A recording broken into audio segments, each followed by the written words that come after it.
Grusch says that for decades, these extraterrestrials, or whatever you want to call them, extra dimensionals, that they've allowed humans to annihilate themselves through genocides, war, famine, etc. So Grusch basically thinks that they're neutral on what humans decide to do with their free will. We remote viewed that. And when we remote viewed that, we literally saw like the TR-3B. We saw these craft up there that they were literally engaged in fighting, getting blown up, blowing other craft up. That it's a logical fallacy to say that because they're advanced, they're kind, referring to extraterrestrials. And whenever someone's character is discredited when it comes to this, you know that there's an operation on them right now, and it's going across the media. So it's a lot of reverse engineering stuff going on in these corporations, You can't hold all of this in the Black Project world and maybe figure some of it out. They have to send it into the public sector in order to really understand the full ramifications of it.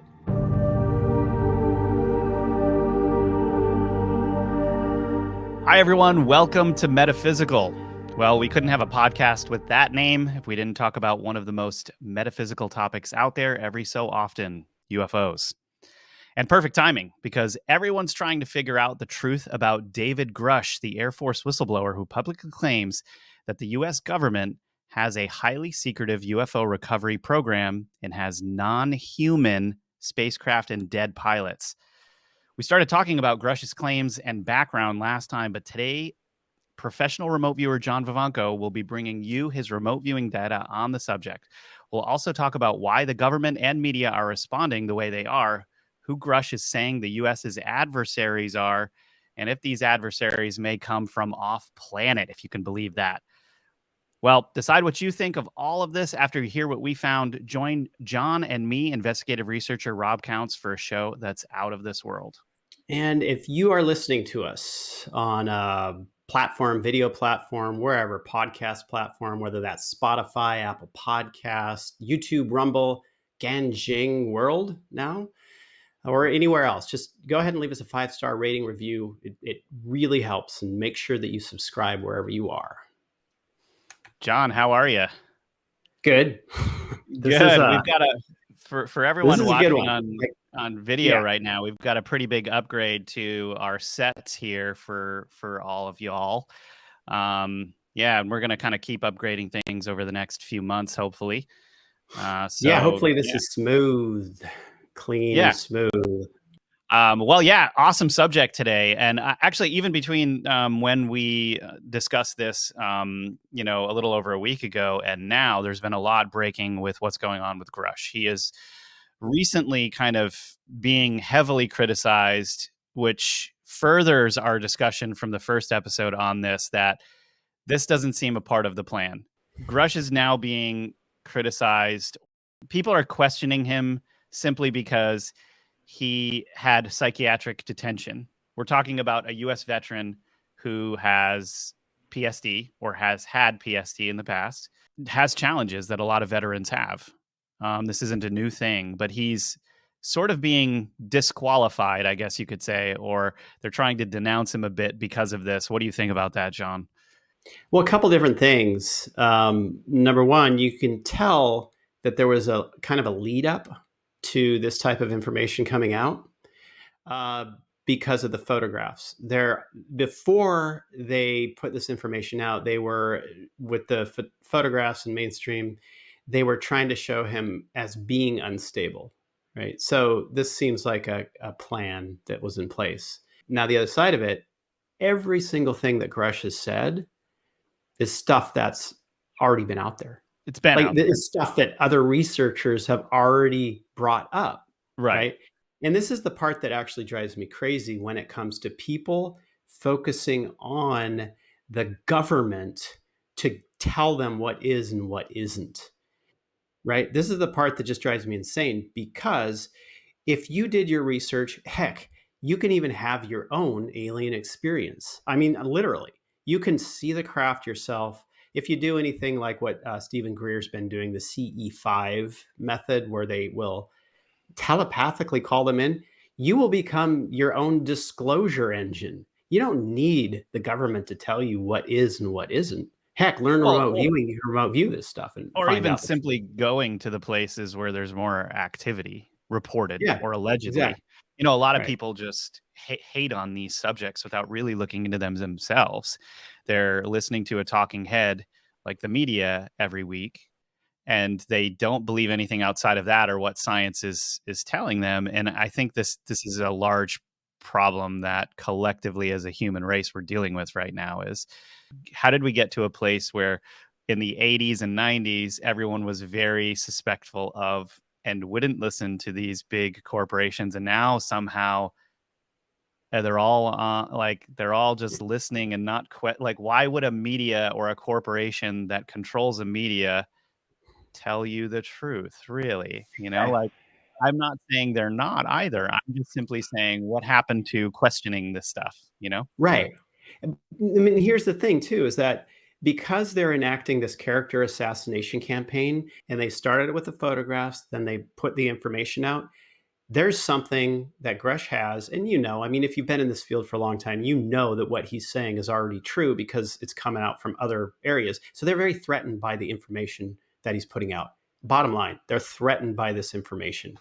So Yeah. so that makes it worth looking at Yeah, and this 100%. this is one of these derp photos, these unflattering photos that they're putting up there of Grush. Now, mind you, during a press conference, there's literally unlimited amount of angles. Like even this, like it being asymmetric, putting them on that far on the side of this photo. They're using really specific tactics to get bad photos of his face and make him look like he's crazy. Like you just how can look at this photo? How could you not think someone is crazy?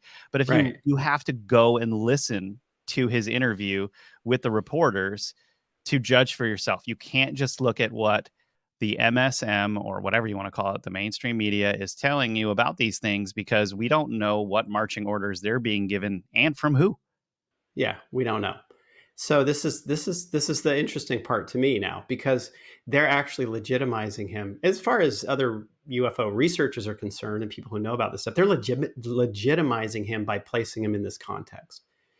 Because for all of us who have two brain cells to figure this stuff out, you can tell what they're trying to do. They're using very classic propaganda, methods to actually deal with this situation, which tells me something going on here wasn't according to plan. And Exactly. now for you guys at home listening to this, John has actually gone through the trouble of having him and his team remote view what's going on with this guy, and we've got some bombshells to share with you, either at the end of this episode or the next one when we've gotten through all of this, because there's still a lot to go through with Grush, a lot of his testimony and claims that he's making about what's actually going on with these UFOs and these programs. So before we get on to all of that information, we're actually going to show you Grush's response to the criticism that he's been getting for his, psychiatric detention that's kind of come about. Okay, so this is a Ross Colhart tweet for everyone at home. The tweet basically says, "Statement from David Grusch. I will be interviewed on at Chris Cuomo on News Nation about this breaking story at 8 p.m. Eastern Time. Incredible that a malicious leaker thinks it might be beneficial to their efforts to try to discredit an American patriot by leaking his struggle with PTSD. This is definitely an issue. Well, because I mean, I don't know how many veterans, John, you've talked to, but PTSD becomes a really big issue when we're sending our guys out to war. He's coming out into the mainstream. He doesn't probably want to do this, and you're criticizing his PTSD from those things. I mean, that's a very, very shocking, very low. It's like hurtful, like it hurts me to even hear that, you know? I mean, here's a guy who's protecting the country, who is serving the country. He gets PTSD from it, which happens to, I don't know what the percentage is, but when you go into battle and you see this stuff, you experience this stuff, there is an inevitability that you're going to have some form of PTSD. So, I mean, to go attack that, man, that is low. So this is his personal statement here. And the title of this is Personal Statement for Immediate Release. It says, "The mental health struggles of U.S. military and intelligence community personnel is a broad issue that is very close to my heart. I believe it should be discussed in an open environment due to the stigmas associated with the subject. It has come to my attention that The Intercept, that's the media, intends to publish an article about 2 incidents in 2014 and 2018 that highlights previous personal struggles I had with post-traumatic stress disorder, PTSD, grief, and depression. Like many veterans, I struggled after returning home from Afghanistan. Furthermore, I was personally affected again years later when a close friend of mine, an intelligence officer who was serving in Air Force Special Operations Command, AFSOC, at the time, took him, I think he meant his own life, shortly after we last spoke. I'm proud to be transparent on this matter, and I'm glad I got the help I needed to continue my intelligence career and maintain my TSSCI clearance with multiple agencies. As I stated under oath in my congressional testimony, over 40 credentialed intelligence and military personnel provided myself and my colleagues with the information I transmitted to the Intelligence Community Inspector General, and I took the leadership role to represent the concerns of these distinguished and patriotic individuals. These are not solely my allegations, but rather of multiple individuals that put their careers and reputations on the line to report their concerns of activities outside of congressional oversight. Very, very clear statement here, if people take the time to read it, about what's going on. Yeah, like I said, I mean, it's just part and parcel of being in combat situations, and they're in the combat situations in order to protect, and that's why they go into it. So I think, for me, it's just to hold that over somebody's head is wrong. 100%, I believe it's wrong. Yeah, I mean, obviously, like if somebody does something bad, Rash.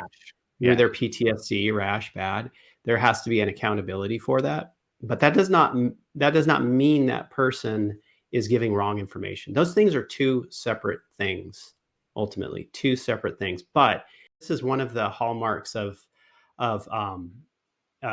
engineering and running operations, is to discredit someone's character. And whenever someone's character is discredited when it comes to this, you know that there's an operation on them right now, and it's going across the media. So I hate to agree with you on yeah, that, but it just seems plainly true with everything that we've been yeah, researching and stuff, you know?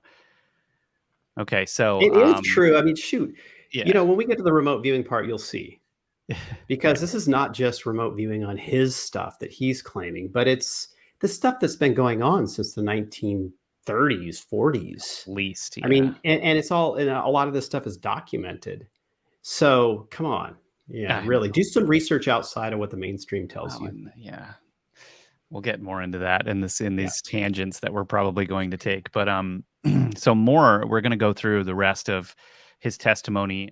He claims here that the head of Pentagon's UAP investigation program, Sean Kirkpatrick, told Congress that Pentagon's UFO investigation body found no credible evidence of ET activity, off-world tech, or objects that defy known laws of physics. Kirkpatrick says that there's a lack of data associated with those cases. When I hear this kind of stuff, it's just absurdity. Just, come on. That what the Pentagon UAP investigation for the public. Okay, right. Yeah. Mm-hmm. Well, and The, listen the, to the, this. Grusch says that he's known Kirkpatrick for 8 years, and that Kirkpatrick didn't follow up with Grusch after Grusch showed him a year ago what he was starting to uncover. So he conveniently did not follow up about all of this stuff, which, I mean, says a lot, right? right. If his testimony is true, which I'm likely to believe at this point. All right. So then he says that the head of the body, Congress, ordered to tell Americans the truth about the UAPs, is possibly misleading the public. Okay, so next is the head of the body of Congress, who's basically ordered to tell Americans the truth about UAPs. He's supposed to, is potentially misleading the public. Yep. I mean, the thing is that I guess for most people, I'm not sure, there may be a satiation feeling when they hear that the Pentagon is investigating UAPs. It's not investigating UAPs. It's to contain and control the information on it. That's what it's for. People don't realize this. They place it as something different than what it is, just for public perception, but it's to contain and control the information about UAPs, since UAPs are of the highest classification. Because when you get into the crash saucers, like this stuff is buried deep into black projects that are so compartmentalized with all these classification levels that people that are in politicians in the government don't even know about them. The president doesn't even know about them. Not that the Exactly. president holds power. So, Well, and it may just be Kirkpatrick's orders to not delve into these things so that right, he can publicly say, I don't know anything about this. I've right, never heard any of this data. I'm in charge of these things officially on the outside, and I've never come across any of this information. So right. he's got a problem when a guy like Grush comes to him with information that threatens his orders, right? Yeah, and that's the whole thing of this. That's the whole thing of this, is just putting an official agency, official authority to counter the whole shebang, just to counter it, and to use aspects of it for themselves if it's useful in public responses. So now they're afraid of him right now because of the clear character assassination campaign.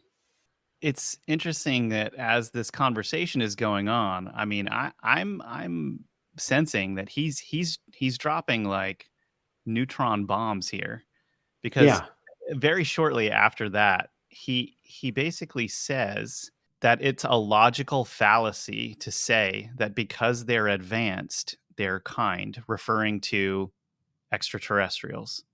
And this is interesting because this conversation comes up quite often in whatever you want to call it, the disclosure community, where people are actually openly talking about these things much more often. There's a big group of people that think, oh, ETs are just benevolent. And then there's a group of people, of course, that are like, well, not all of them, and you need to be careful, and or there's a bunch of evil ones because I've been impacted by this. Like some people actually come out and say that. And whether you believe that at home or not, that's, you can look into this yourself. However, he says, I quote, I think the logical fallacy there is because they're advanced, they're kind. We'll never really understand their full intent, and that's because we're not them.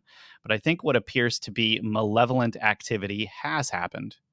That's based on nuclear site probing activities and witness testimony. So Grush saying, not always friendly.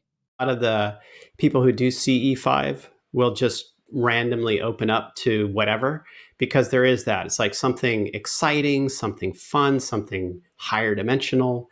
And so it's sort of a blanket thing that they, a lot of them believe, not all of them, that they're all friendlies. I think that may come from Dr. Stephen Greer. I'm not 100% sure if he believes that or not, but I think since he was the one that developed the CE5, it could be coming from him. Not sure. Interesting. Also, the way I look at this issue is like, would you just let anyone into your house without like finding out kind of like if you didn't know them at least enough to invite them in, you wouldn't really invite them into your house, right? Like Right. that's a big step. And so when we're talking about the earth, which is kind of like our home, I mean, should we just allow anyone in? I mean, what if they have malicious intentions and they want to take over? Or I mean, think about Earth right now. Human beings develop technology not for peace and prosperity. They develop technology so that they have the biggest gun pointing at someone else. Right? Exactly. And this is how technology here has developed. People don't really recognize that, I don't think. They think that a lot of the private sector stuff is developed because, oh, money, capitalism, and all of that. But actually, the military has been behind so much of that development. And so when you have these alien races or extraterrestrial potential races out there, well, how do you think that technology potentially developed? It's just in a Exactly. space environment, not on Earth, right? Right. Or a different dimension. Right. Some of these beings are not from our physical reality. They're from a different dimension. In fact, they'll use dimensional ways to get here, folding of space time and whatnot. Um, So, but that's the thing too. I mean, he even said our adversaries, right? Mm-hmm. I mean, he was Yeah. even pointing. Actually, people didn't know what he meant by that statement too. Right? It was like our adversaries. Was he referring to China, Russia, whatever? What's the full statement on that? Yeah, Do we know what that is? he did talk about adversaries. So he did claim that some benevolent activity has happened. Um, Also, instances of taking down craft by our military. He also claimed that there were methods, and we'll get into that in probably one of these episodes coming up. He said here that he can't really get into the specifics and reveal classified U.S. operations because that would get him arrested. I mean, there's guys waiting to arrest this guy, right? He was briefed by individuals on the program that there were malevolent entities harming humans and murdering humans, which that's very direct. Okay, now here's where the adversaries comment comes in. He says that US rivals are in competition with us to understand. Silent Cold War with Russia and China, it was kind of like asked, and he just said adversaries, which I think a lot of people would think like, oh, well, maybe there's some other countries that are adversaries. But I was like, he might not be Right. referring to just human beings here. He's not. He's I not. don't think so He's not. either. He's not because we looked at that. Right. And I mean, who's more of a threat? Putin or like an alien race with like far better technology than our own? The thing is that because of these crashes, well, TR3B, the TR3B Yeah. was like this early edition of those until they probably figured out how to mimic the material on it. But the TR3B, that triangular shaped craft, is it's kind of like a Mickey Mouse job. They were able to back engineer. We've seen it with the TR3B in general. Like this is like riveted panels, like what Schratt has said. And that's the like probably some of the first renditions of actual anti-gravity that worked for humans. There may have been earlier ones, but that's like the one that they would use in wars. What was that guy, Ed Grimsley? Ed Grimsley, who like around 2010 time frame, he was living like in the Sierra Mountain Range and around in California, somewhere around there, and he was using night vision goggles and he was spotting what he thought were space battles going on, UFO wars up high in the atmosphere, and he'd have some of these recordings of through night vision of these dots moving around, and then sometimes projectiles, sometimes puffs of stuff, whatever. And so he was assuming space wars. So he built this sort of following around that, and he would sell them night vision goggles and all this stuff. We remote viewed that, and when we remote viewed that, we literally saw like the TR3B. We saw these craft up there that were like riveted with panels, and they were engaged in fighting. They were literally engaged in fighting, getting blown up, blowing other craft up, way up in the atmosphere. And I, in fact, have seen this in like Pete Slattery and I, when I was down in Australia with Pete Yeah, for a right. couple of weeks, we actually filmed a light flying through the sky that shot a projectile off. And I have seen that before out here. I haven't got it on film, but I've seen lights fly and then projectiles shoot off of them. So, but that's like the TR3B. That's like that old thing. That's skin. Like the skin of the TR3B is like, it's like a battleship, like what Schratt said, exactly like that. But when you get to these craft, they're totally different. Like they have a skin that, what is memory metal, right? Can't even get into it. Right. Okay, so John just brought up Michael Schratt. There Yeah, was we'll get to him. I'm like Yeah, we will jumping get ahead. to him. I get And too it's excited. a lot of exciting stuff. But I just wanted to tell you guys, if you're interested in seeing a really crazy interview, super interesting. It's on rise.tv. Ben, my co-host for Edge Wonder, interviewed Schratt, and he goes through just example after example after example of whistleblowers coming out, and he's got illustrations that show kind of what was going on from these testimonies that different people in the military have given. And I highly recommend you check this out because like John and I both loved it. And we're going to have a show that kind of talks about a few of these things. And we've had John remote view a few of the claims in here to see what's going on. And we'll be getting into that in an episode coming up soon. Yeah, definitely watch this. It's an incredible interview on Rise TV. Absolutely. So many things in there. And it's really exciting too, I have to say, that now I'm sure Schratt, just having been in this world for as long as he has, just feels so happy that people are actually recognizing some of this work now, with Grusch coming out, with Eric Hecker coming out, the Antarctic whistleblower. We have several episodes coming up that you guys are going to see about all of that. This is probably going to come out sooner. We're going to release these sooner because it's so pressing. Like, the stuff is going on right now. Yeah. So kind of back into the things that Grusch has been claiming. So he says that there have been agreements between U.S. and non-human intelligence. Grusch won't say, but he hopes national leadership will get to the bottom of it. So he's not confirming these things, but he is saying that, alluding to it being a thing, which, if anyone has been researching this, since the 40s, 30s or 40s, these relationships were said to have been in place. The thing is that, like, everything that he says is like the things that completely, utterly, totally tickle every UFO conspiracist across the planet. I mean, these are the things, because these are the things that all of us have known for a very long time. I mean, right. J. Allen Hynek, who was originally running the Project Blue Book in the 1970s, 1960s, 1970s for the Air Force, went in as a skeptic, and Jacques Vallée went in as a skeptic and came out like, uh-oh, something anomalous is happening here, right? That's on the public side. And I mean, every single person, it doesn't matter who you are, you could have a million PhDs and all this crazy stuff, whatever, physics, whatever, it doesn't matter.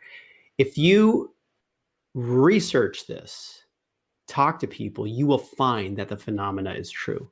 So we can't have the media taking control of the narrative here. I mean, this is the most irresponsible thing in the world, for people to allow that to happen.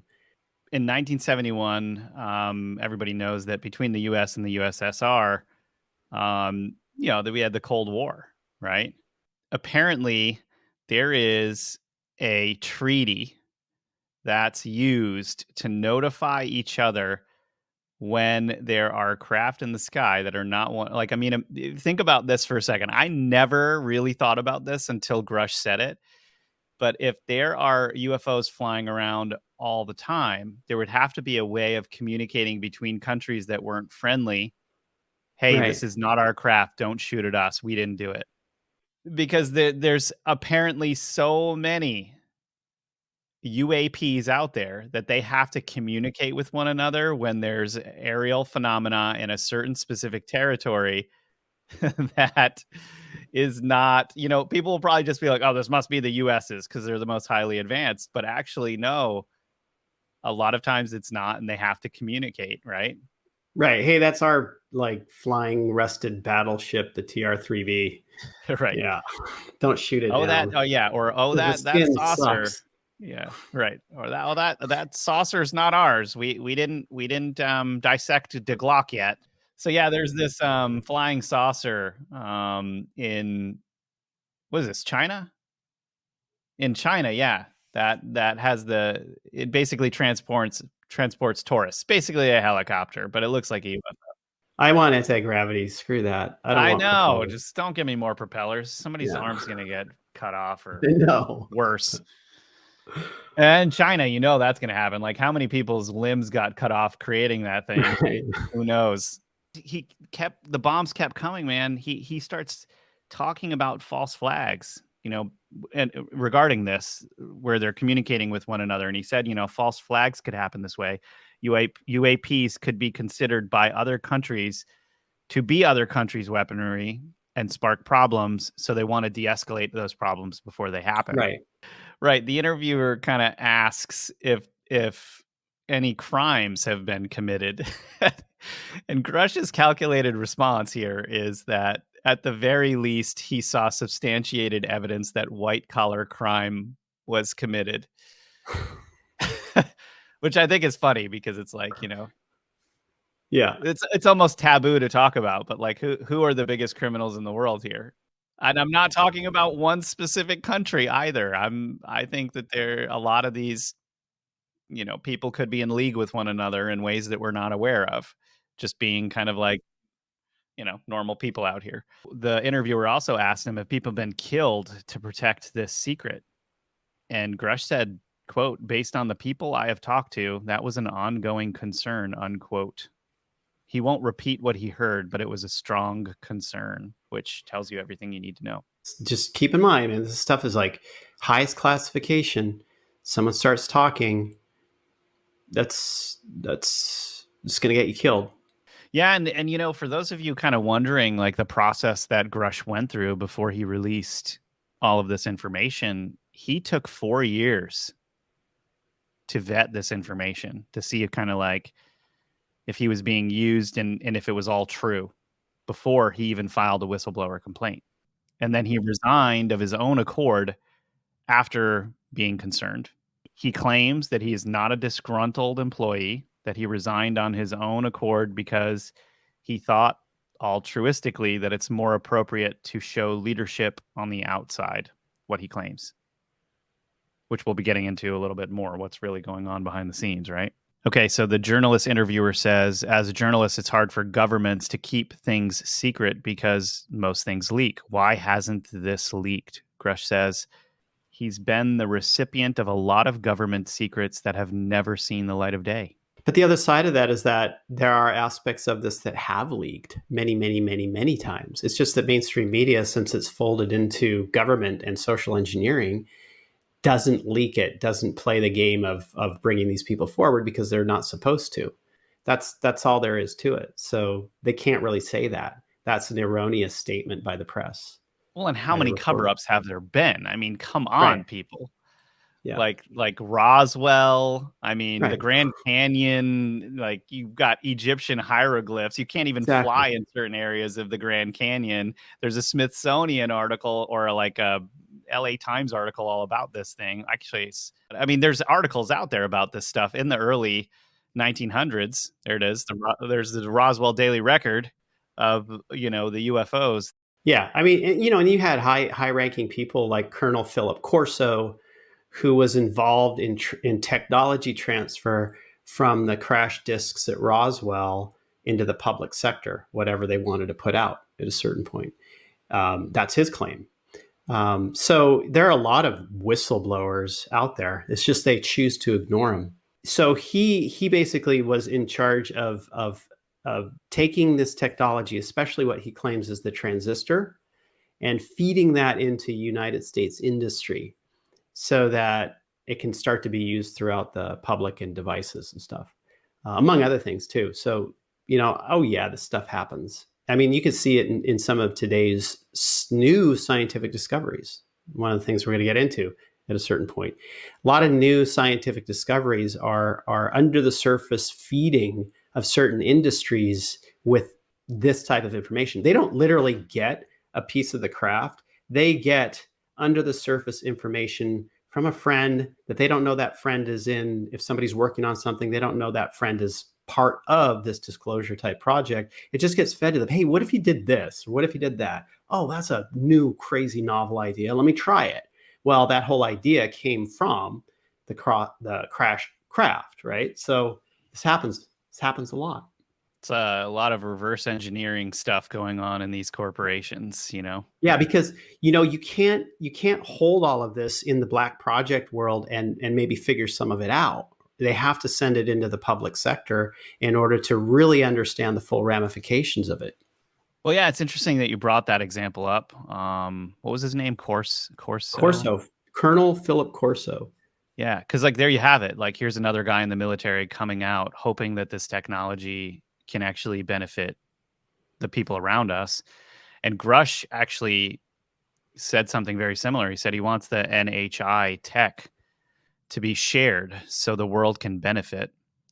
An example is nuclear weapons. We all acknowledge nukes and we have it, but you can't have the designs, right? Meanwhile, nuclear physics is unclassified academia studies it, why suppress basic astrophysics, astrobiology, other hard and soft sciences broadly? So he says that he's starting a scientific foundation and will share the classified info he can't with the public with any government official who is cleared to know. So he's being very careful with how he's wording these things. This is the thing. This is like, he's got to be really careful. He can't just go out and say anything. I mean, he's going to get picked up if he does. In fact, they're probably looking for ways to pick him up right now. So this is interesting. He says that non-humans, after they find out humans know about them, like what's this kind of question about that, right? Grusch says that for decades, these extraterrestrials, or whatever you want to call them, extra dimensionals, that they've allowed humans to annihilate themselves through genocides, war, famine, etc. So Grusch basically thinks that they're neutral on what humans decide to do with their free will. I think there is a little bit more to that story from my research and listening to all of these different people. I think they're after certain things, but it's interesting that he did say that. Okay, so when people say extraterrestrials, extra dimensionals, whatever, I think a lot of people have just one idea. Well, it's just these guys. It's like they came from Mars and they've gotten antennas, and that's all the extraterrestrials that we're interacting with, right? It's like one kind. I think it's the Greys right now. But no, there's lots of different kinds. And there have been reports of a lot of different looking ones. So I think you have to understand, I think people have to understand in general that it isn't just one thing. It isn't just one group with one idea of what they want to do. But for the most part, it's that whole thing of like, how come if they're here, how come they haven't landed on the lawn of the White House and wanted to go shake hands with the president, kind of thing?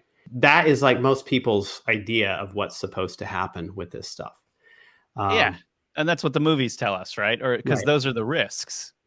What if? It's like movies tackle these what if ideas a lot. I don't know if we want to go down that path, but the whole hybridization, that's going into the place where people who are researching abduction accounts, and then the information coming through on hybridization, like combining some specific genetics of certain aliens with humans to create the hybrids. Some of these hybrids are around. I mean, they are in our society. People that have been abducted, then had children mixed with alien DNA. Well, and I think there's a lot about even human DNA that our scientists, who have extremely, bafflingly limited knowledge, they don't know what's going on with a lot of the human DNA, why certain anomalies exist within the DNA. You and I have gotten into this before. There's even potentially some strains of giant DNA that are weaved into human DNA, and sometimes there are alterations that occur to humans that they even call gigantism and different things, right? Well, yeah, okay, wait. So did you see that movie? I think it was called 65, with the guy who came from another planet way 65 before. million years or whatever. Yeah, 65 million years. Did you see It's that on my one? list. I haven't watched it yet, All but I right, really want to watch it. so basically, I'm gonna like spoil. This is a spoiler alert. So I thought it was a very curious, like, undercurrent of potential DNA this guy had, that he'd be involved in a film that was him crash landing on Earth 65 million years ago, much like, the Anunnaki stories and the giant stories that That is we've even interesting. remote viewed, right? Yeah, I thought that was curious. I don't know. Let us know what you think about that. Does he have gigantism genes? I couldn't tell 100% for sure, but I thought maybe he did. He's definitely got an interesting look. He was actually the only thing keeping I those. liked him. He was great. Yeah. He was great in that He movie. he played Ben Solo, his name is, in the Star Wars movies, the newest ones that basically ruined Star Wars. But honestly, he was the only character in it keeping me going back because he was so good in it. He played Kylo Ren in this, and it was just excellent, like, acting. Yeah. Adam Driver, Yeah. and this guy is like a veteran. He you listen to him talk on interviews, and the guy seems like a really interesting, cool person. Yeah. that you Yeah. could hang out with and like eat a Right. steak with, and Right. And really, I think what it came down to was the way his face was shaped. and Right. of course, like I don't think everything is a secret plan. I'm not like, after all of the What? research I've done, like Oh, come I on. went through Everything's a phases. secret plan. There was a time when I really thought almost everything was pretty planned, for a few minutes, and then My I was cup just is trying to social engineer me. like, what is that? Oh, it's a Franz Kafka Oh, wow, that's cool. cup. Yeah. That's a cool cup. I don't think that everything is planned, and I think human beings, there's like I do think that a lot of high level things are. I think that there's a lot that we're not aware of that we'd be shocked if we knew was Right. planned. But I think there's a lot of things where it's just humans being humans with very limited decision making powers on a lot of things. Yeah, I don't think humans are omnipresent. They're not. There's no evidence of that in history anywhere. I think what we'll do is we have a lot to go in, more exciting stuff on Lots UFOs of stuff. with Michael Schratt, and we have a lot of RV data to share about David Grusch. So what we're going to do is we're going to end the episode here, and then on the next episode, we're going to be getting into so much more of this technology, a lot of these claims Michael Schratt has brought up, and most importantly, the juice on what's really going on with David Grusch, what really happened, what is that story, and why are we hearing all about that now? So please stay tuned for the next episode. We love having you guys along. And if you would please leave a comment below, let us know what you're thinking, what you'd like us to cover, what you think about our new sets, the whole deal. Yeah. And thank you guys so much. John, thanks so much for being with us. And yeah, we hope you thought that this episode was as out of this world as we did.